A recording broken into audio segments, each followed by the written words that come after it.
सुरुवातीलाच जय महाराष्ट्राची एक विशेष बातमी। कुंभमेळ्याच्या बनावट वर्क ऑर्डर घोटाळा प्रकरणी पोलिसांनी मंत्री गिरीश महाजनांच्या नातेवाईकासह दोघांना अटक केली आहे। तनय महाजन हा गिरीश महाजनांचा दूरचा नातेवाईक आहे। त्यानं कुंभमेळ्यातील कामाची बनावट वर्क ऑर्डर काढून ठेकेदारांची 3 कोटींची फसवणूक केली आहे। पाहूया हा स्पेशल रिपोर्ट।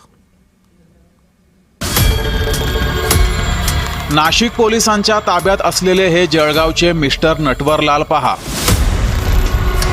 तनय महाजन आणि नरेंद्र महाजन अशी या आरोपींची नावे आहेत। या दोघांनी नाशिकमध्ये हो घातलेल्या कुंभमेळ्यात कंत्राट देतो असं सांगून ठेकेदारांना तब्बल 3 कोटी 5 लाखांचा गंडा घातलाय।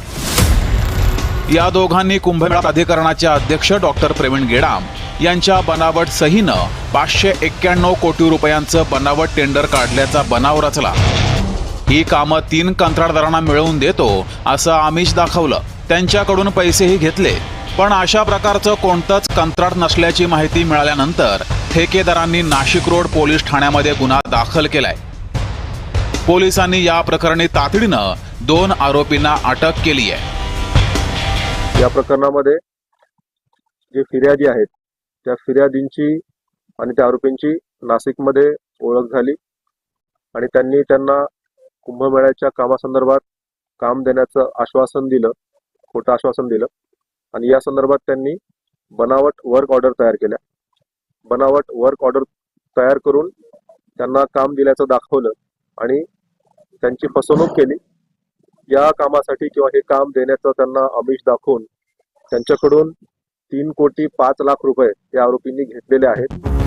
कुंभमेळ्याचं कंत्राट मिळवून देतो असं सांगून कंत्राटदारांना फसवणारी एक टोळीच नाशिकमध्ये सक्रिय झाल्याचा संशय गिरीश महाजनांनी व्यक्त केला होता। एक माझा दूरचा नातेवाईक आहे, पण तो फार वाया गेलेला सुरुवातीपासून पुढे पण त्याच्यावर अशा पद्धतीने पुढे दाखल झालेला आहे। काय नाव?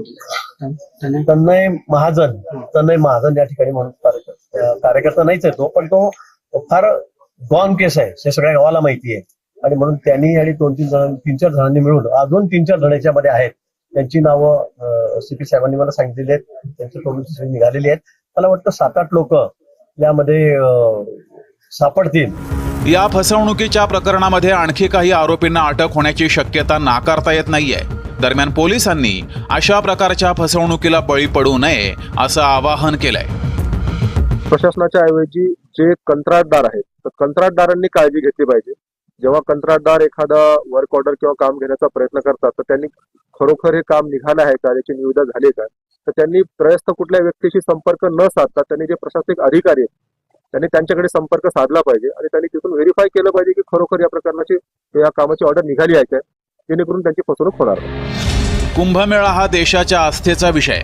या कुंभमेळ्याच्या पवित्र कामात काही कुप्रवृत्तींनी आपले कारनामे दाखवण्यास सुरुवात केली आहे। अशा प्रकरणांना आळा घालण्यासाठी पोलीस आणि प्रशासकीय पातळीवर खबरदारी बाळगणं गरजेचं झालंय।